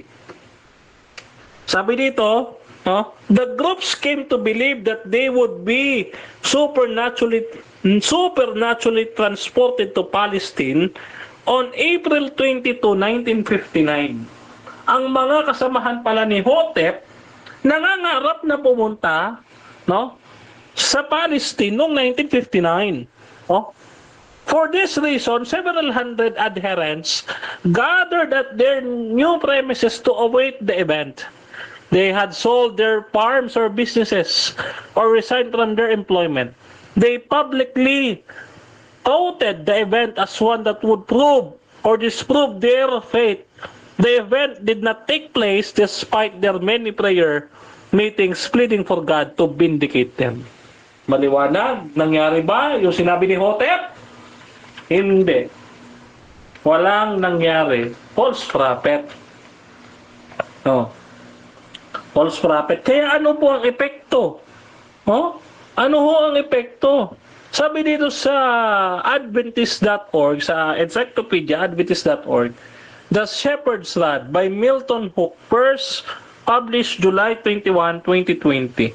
Sabi dito, on January 16, 1962, inamin nyo, no? Admitting their errors of biblical interpretation, to their credit, they tendered their resignation in March 1962, and the General Association of Davidian Seventh-day Adventists officially ceased to exist on March 11, 1962. No, nung mag-take over si Mrs. Lawrence Hotep, na asawa ni Hotep, no? Ito'y nagpapatunay na sila'y nag-resign, no? Lahat sila at inamin nila ang kanilang pagkakamali. So mula noon nagkawatak-watak, no, ang mga Davidian, no, at malaki ang nanatili sa pangunguna ni David Koresh, no, na nasangkot sa human trafficking and gun smuggling. Ayun, bago nilang propeta na si David Koresh, no, isa palang kriminal. Now, after all of these revelations, mga kapatid, hindi ba aaminin ni Brother Francis na false prophet si Mr. Victor Hotep? Inamin na nga nila, ikaw kailan ka pa aamin? Yung asawa nga ni Hotep umamin na mali ang ang biblical interpretation ninyo on 1962, no? Kasi nga failed. Hindi kayo nakarating sa Palestine noong 1959, tapos ngayon nawala ang Davidian 1962, no? At kayo'y nagkalat at kayo nagkiklaim na Davidians kayo. Oh, sa panguna ni David Koresh. Hindi ko alam kung kilala mo si David Koresh. Oh. But oh, ang mahalaga dito, oh, ang sabi dito ng referensya, errors in biblical interpretation. Mali ang inyong biblical interpretation. Oh, inamin ito ng asawa ni Victor Hotep na si Mrs. Florence Hotep. Kaya ngayon, sayang. Okay, so dako tayo mga kapatid sa second cross ng ating affirmative. Brother Francis ng Davidian, your time start now. Unang tanong, sabi po sa God will have pure, people pure and true. Sabi ni Sister White, the mighty shifting soon to takes place. Na-fulfill na ba itong soon to takes place, yung soon na word? Na nangyari na ba ito? O wala pa? Yes, nangyayari na sa kasalukuyan. Yes. Oh. Next question. Kailan po ito pinakaunang nangyari? Yung mighty shifting soon to takes place. Yung shifting, matagal na po nangyayari yan. Panahon pa ni Ellen White. Kasi may mga lumalabas na noon, may nadidispellowship na, katulad ninyo, yung katigasan ng inyong ulo, no? Eh di pinaalis kayo. No? So, binubunot, no? Binunot yung mga masasama. Ang sabi doon sa Ephesians chapter 5, no? Itiwalag ninyo ang mga masasamang tao sa inyong kalagitnaan. Kayo yun. Next question. Sabi ni Sister White, God will have people and true. May shifting na ba na nangyari sa time ni Sister White? Meron. Kaya nga, di ba, after nung mamatay ni Ellen White, nagsilabas kayo? Kasi nga, para mapatunayan na pure and true kami, kayo hindi. Oh, 1 John chapter 2 verse 18, ano sabi doon? Napatunayan kayo na kayo'y mga antikristo na nagsilabas sa amin. Therefore, hindi kayo tunay na sa amin kasi nagsilabas kayo, antikristo kayo, sabi ng Biblia. So, ang Seventh Day Adventist ngayon ay pure and true na. Yes. O, kaya sumama ka na. Kasi kanina sabi mo, kung may lilipatan ka lang, Seventh Day Adventist na. Lumipat ka na ngayon. O, ako bilang layman, ako na ang magdodoktrina sa'yo. Oh, at kung ako'y maging pastor, ako na ang maglulubog pa sa'yo. Next question. Doon po sa timeline na sinabi mo, yung timeline sa inyo, sa SDA Eschatology, ano po ang reference mo nun na nakagawa ka nun? Ano reference ko? Bible. Bible, SOP, and 28 Fundamental Beliefs. Next question.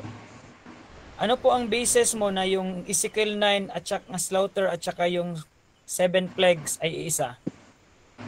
Sulat po ni Ellen White. Oh. Next question. Pwede bang mabasa mo? Bibigyan ko. Oh, babasahin ko. Ito sabi. Ay natin ha. Oh, ito. The Great Controversy, page 29.3. The prophecy, ito yung Ezekiel 9, which he uttered is twofold in meaning. While foreshadowing the destruction of Jerusalem, it prefigured the terrors of the last great day. Ayan, maliwanag ko. Next question. Yung destruction of Jerusalem na sinabi dyan, sa Ezekiel ba yan? Or yung destruction doon katulad ng sa 70 years, sa 70 AD, na destruction of Jerusalem? Yung destruction po ng Jerusalem ay sa panahon ni Jeremiah. No? Sa panahon ito ni Jeremiah. Next question. Sabi po ninyo sa yung Ezekiel 9 ay naniwala, literal ba yun or symbolical? Yung Ezekiel 9 prophecy. Yung Ezekiel 9, yun po ay literal. Dahil po yan ay general destruction of the wicked. Totoo pong mangyayari yan. Pero, sa labas ng church. Hindi sa loob. Yung slaughter, with slaughtering weapons na angels, literal yun, symbolical? Symbolical po yun. Bakit? Yung slaughter na gagawin, katulad yan, sabi mo, hindi lang siya na tao papatay doon. Kasi yung may hawak na lino, yun yung ating Panginoong Jesucristo, yung nakadamit lino na may hawak na pangpatay, yun ay tumutupad sa ating Panginoong Jesucristo. O yung nakaputi na may na nakalino, yun yung ating Panginoong Jesucristo. So may mga symbols, may mga fulfillment siya, no? Next question. Tinatawag ba na kung sa buong mundo ma-execute yung slaughter sa Ezekiel 9, meron ka bang reference na yung Jerusalem, yung Judah, or Israel ay it means world? Kasi yung Ezekiel 9 is para lang doon? Okay, meron po. Sabi nga dito sa Great Controversy, twofold siya. Twofold. Ibig sabihin, natupad na siya sa panahon ni Jeremias, noon sa Jerusalem, at matutupad siya dito sa ating panahon sa close of probation. No? Bakit? Kasi yung world na tinutukoy doon sa Biblia, pag world na sinasabi mo, world of Jew lang yun. Ngayon kasi, when we apply the word world o yung earth, yan ay tumutukoy na sa atin sa lahat in general. Next question. Naniniwala ka ba na yung Jerusalem dyan sa Israel ngayon ay ma-destroy dyan before ang 7 plagues or hindi? Hindi, kasi matagal na siyang destroy. Binubomba na nga eh. Hindi ka ba nanonood ng balita? Binubomba na ngayon ng Jerusalem. Nagkakaroon na ng barilan, mga patayan. Kaya hindi ako niniwalang yung Palestine, yun yung safe place na sinasabi mo. Kasi kung pumunta ka ngayon ng Palestine, I challenge you. Pumunta ka ng Palestine ngayon kung hindi ka mapatay doon. Naniniwala ka ba na yung Jerusalem na dyan ngayon ay i-destroy yan bago ang 7 plagues? O hindi? Hindi nga. Kasi nga ngayon pa lang, hindi na kailangang hintayin pa yung 7 plagues. Ngayon pa lang, sira na ang Jerusalem. Binubomba, pinawasak. Objection po. No objection. Maybe i-clarify ko lang yung tanong para mas ma-clear. Sige. Naniniwala ka ba na before ang slaughter of Ezekiel 9 and before of 7 plagues, ma-destroy ang Jerusalem? Naniniwala ka ba daw? Yes or no? Yes or no? Okay, ito sagot ko nga. Okay, 10 seconds. 10 seconds. Sa panahon pa lang natin ngayon, sira na ang Jerusalem. No? Manood ka kasi ng world news. Ikaw, hindi ka nanonood ng world news. Time. 7 minutes time. Okay, so dyan nagtatapos mga kapatid ang second stage ng debate natin. At shoutout muna kay Reggie de la Cruz. Nandyan din si Sister Grace Barrios, Ime Alfonso mga kapatid, or Yas Flordelis. At shoutout din mga kapatid dyan kay Jonel Maglasang. So, dako tayo sa final conclusion. Mauna dito si Brother Denmar Santiago bilang negatibo mga kapatid patungkol dito sa kanilang pinag-uusapan na ang slaughter sa Ezekiel 9 at ang 7 plagues sa Revelation 16 ay hindi iisa. Bro Denmar Santiago, your time start now. Okay, mga kapatid, wala pong napatunayan ang afirmatibo sa gabing ito. Bakit? Ang sabi niya, wala daw siyang pinaka talata. So wala. Wala. Wala siyang pinaka. Tinatanong ko siya ano ba yung pinaka evidence mo No, doon sa pinatutunayan mo, wala daw. O, hindi wala. Bakit ako maniniwala sa'yo? Wala eh. Ha? O, ito, ulitin ko yung aking presentation sa iyo, ha? Para naman masaya. Okay. So, dahil wala po siya napatunayan, mga kapatid, no? Wala po siya napatunayan eh. So, eto. Ano po yung... Wait lang. Ayan. So, hindi niya po naribat, mga kapatid, yung kasaysayan nila noong 1959 and 1962. Huh? Hindi niya naribat yun. Bakit? Kasi pag-amin nila yon na mali yung kanilang biblical interpretation. Patayin na. No? Mali yung biblical interpretation nila. Huh? Kaya ito Brother Francis sana maging ano na sa iyo to lesson. Na kapag ikaw magbabasa or magpapatunay dito sa akin, siguraduhin mo na yung ilalatag mo, sure ka. O yan katulad yan. Yung judgment na sinasabi mo, ano sabi ni Ellen White? TM 431.3. The work of the judgment begins at the sanctuary. At sinundan ng Ezekiel 9, chapter 2, verse 7 ni Ellen White, no? So, begins at the sanctuary. No? Paragraph 3 yan, ito yung paragraph. Ito yung susundan niya, no? So, after nung judgment sa sanctuary, ano na susunod? The Lord cometh out of his place to punish the inhabitants of the world for their iniquity. Isaiah chapter 26 verse 21. Ang sabi dito, and this shall be the plague wherewith the Lord will smite all the people that have fought against Jerusalem. No? May ibabagsak na salot. Paglabas si Kristo sa sanktuaryo, after ng judgment, magbubuhos siya ng salot, which is the Ezekiel 9. Yung 7 last plagues. Ayan tingnan mo sa Great Controversy 656.2 and .3, yung Ezekiel 9, 1-6. Ayan So yung sinasabi na punishing the inhabitants of the earth for their iniquity ay yung Ezekiel 9.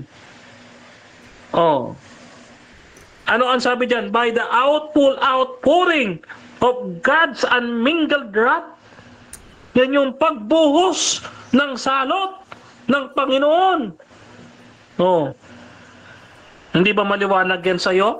Yung dalawang paragraph ng Great Controversy? Na yung Ezekiel 9 dyan, yung outpouring of the wrath of God na tumutukoy sa Revelation 16. Pagbagsak ng salot, yan yung Ezekiel 9. Hindi ba maliwanag ito? Ito may mas maliwanag ito eh. Di ba? Kaya nga tinatanong kita, ano yung pinaka-ebidensya mo? Ito yung pinaka-ebidensya ko, bakit tutol ako sa'yo. So, sa gabing ito, wala kang nagiba. Wala.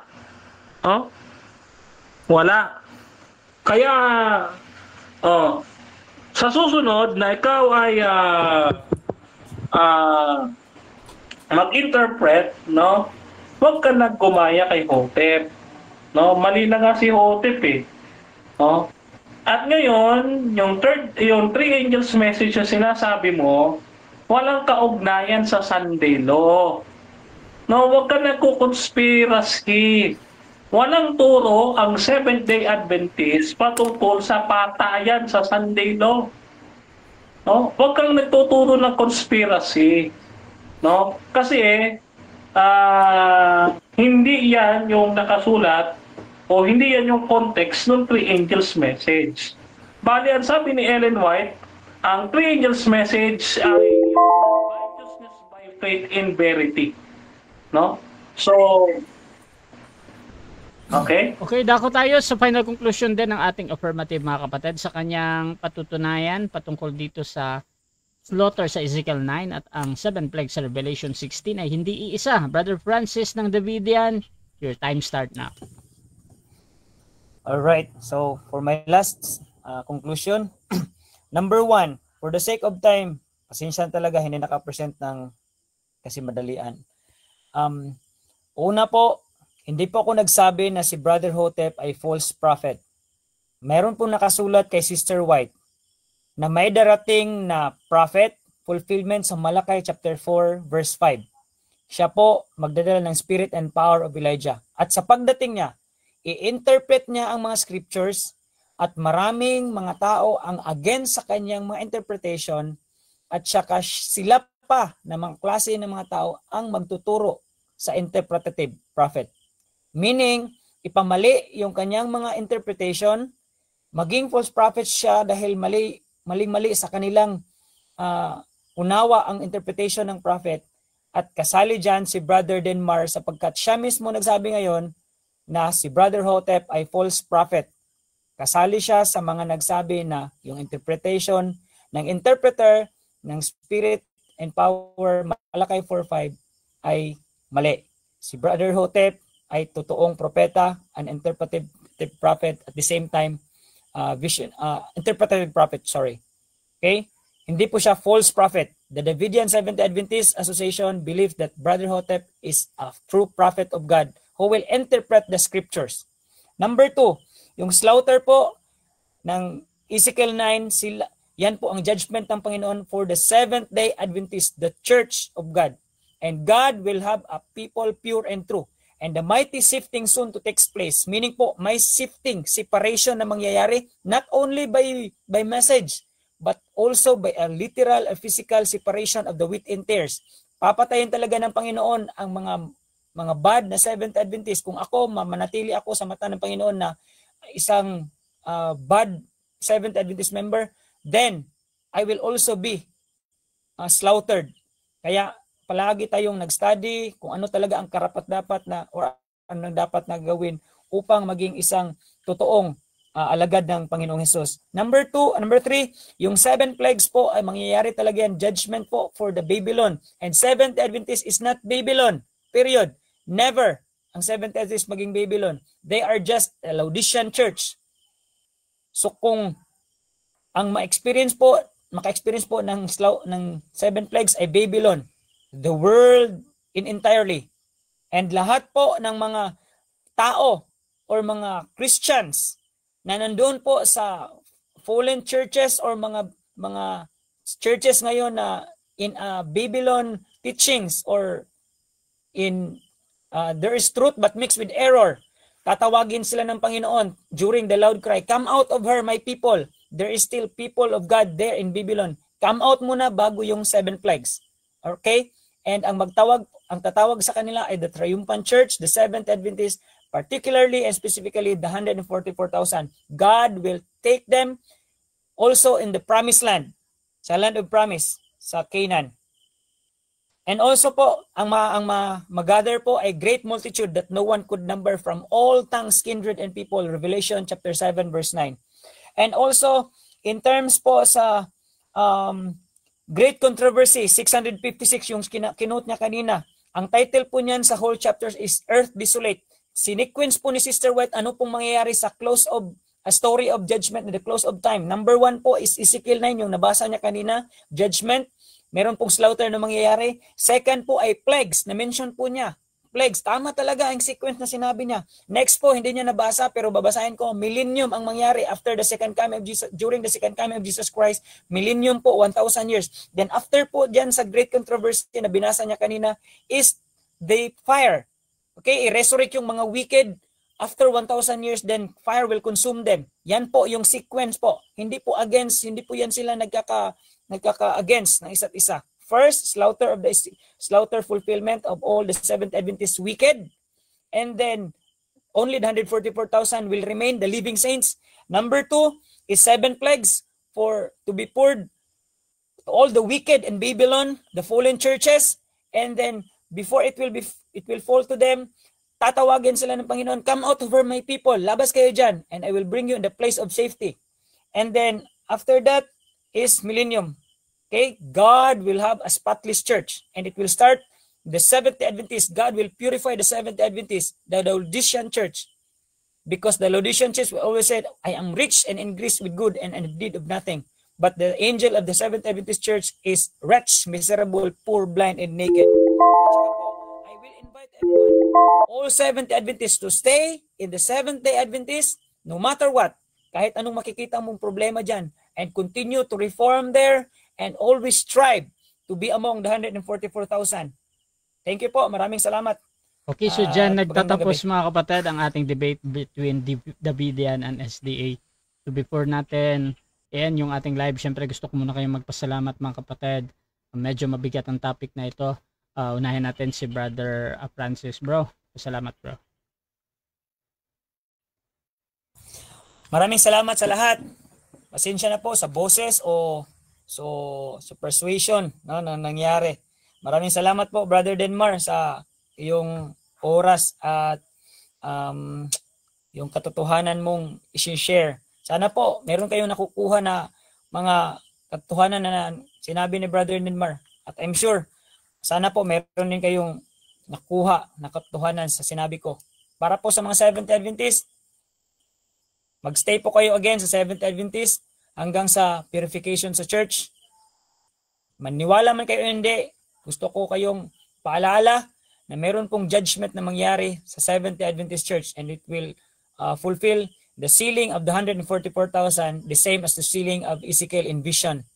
At sana po makasali tayo sa kahit malapit ng matapos yung mundo, sana makasali tayo sa 144,000 living saints. Pero kung hindi man makasali sa 144,000, mamamatay tayo, but still in the faithfulness of Jesus, then we will be with the 144,000. Katulad ni Sister White, katulad ni Hastings, katulad ni Brother Hotep, at marami pa. Maraming salamat po. At sa kay Brother Rasha, maraming salamat po sa pakikinig. Sa lahat ng mga viewers, audiences, sana po, during sa Loud Cry, mag-gather kayo to come out bago pa po ibuhos ang 7 plagues. Thank you po. Salamat. Yun lang. Okay, at bro Den, pasalamat din. Okay. And so maraming salamat unang-una sa ating Panginoong Diyos, the three holiest being in heaven, the Father, the Son, and the Holy Ghost. No? Sa lahat ng kapurihan at kalwalatian at pagpaparangal ay sa ating Panginoong Diyos lamang na makapangyarihan sa lahat. No? At ngayong gabing ito ay pinasasalamatan natin siyempre ang ating non-SDA manager, Brother Rasha Vista. At na siya ang pambansang moderator, streamer, and yan yung ating taga-set ng debates. No? At meron kami pamaskong debate ni Brother Rasha sa inyo mga kapatid. No? So mamimili lang si Brother Rasha sa lahat ng kasiraan ni Ellen White. At yun ang aming pag-uusapan. Ayan. At gayon din pinapasalamatan natin si Brother Francis, ang ating masigasig na kapatid na Davidian, sa ating pag-aaral. No? Ayan. Maraming salamat kapatid. At gayon din kay Brother Johnson sa ating referensyang ginamit. Reforma sa reforms at pagharap sa mga pagtalikod. No? Pwede po kayong bumili nito sa Shopee. Pwede ho nito. Meron na 500 po ang bawat isa nito. No? Pwede rin kayo mag-order sa akin ito mga kapatid. No? So, pinapasalamatan natin ang kabuuan ng 3A Media. At tayo bilang Luzon Chapter President, mga kapatid, ina-announce ko po sa inyo na magkakaroon tayo ng dahil nag-resign both our VP Social and Secretary, Chapter Secretary. We will have our re-election tomorrow, no, bago ang ating Sabbath School Lesson Review bukas yan ng gabi mga kapatid. No? And pagdating ng Saturday, nandyan po tayo mga kapatid sa Phase 2, Phase 2 Bagong Silang Caloocan SDA Church mga kapatid. Nandyan po tayo mga ngaral ng pabalita ng ating Panginoon. At kung hindi po kayo aware, yung Phase 2 Bagong Silang ay 1 kilometer lang po yan doon sa aking dating seminaryong pinasukan nung ako'y Katoliko, ang St. Vincent Mary's Tramby Seminary. No? Diyan po yan sa Caloocan yung aking pinasukan. Binabati natin yung mga seminarians dyan at saka yung mga rectors natin dyan kung tayo makasalubong man dyan pagdating ng Sabado, no? Ayan, so yun po, kayo po yung aking iniwanan sa mapagpalang kamay ng ating Panginoong Diyos, kayo po ay manatili sa ebanghelyo ng ating pananampalataya na si Jesus ay namatay, si Jesus ay muling nabuhay, at si Jesus ay muling babalik sa wakas ng panahon. Kaya mga kapatid, kasama ka na Brother Francis, mag-Adventist na kayo dahil si Kristo ay malapit nang dumating at ang tanging maniligtas lang ay ang nasa Seventh-day Adventist Church. No? Ayan po, God bless po sa inyo lahat mga kapatid. Okay, so Rasha TV gusto din magpasalamat sa lahat ng sumusuporta at laging naniniwala pa din sa ating pag-moderate. Gusto nyo sumali sa ganitong gawain, pwede kayong mag-PM sa akin or maghamon man sa dalawang ito. So please follow these both gentlemen mga kapatid dahil meron din silang mga content na gusto nila sa kanilang pananampalataya. So you can visit Brother Francis sa Davidian at Brother Denmar ng SDA mga kapatid. At pwede nyo ding bisitahin ang aking profile mga kapatid, Rasha Vista, dahil dito ako laging nagla-live mga kapatid. At sa aking YouTube channel, Rasha Debates TV, dahil doon lahat ng mga debate na nangyayari dito. So maraming salamat. This is Admin Rasha ng Rasha TV and we're out.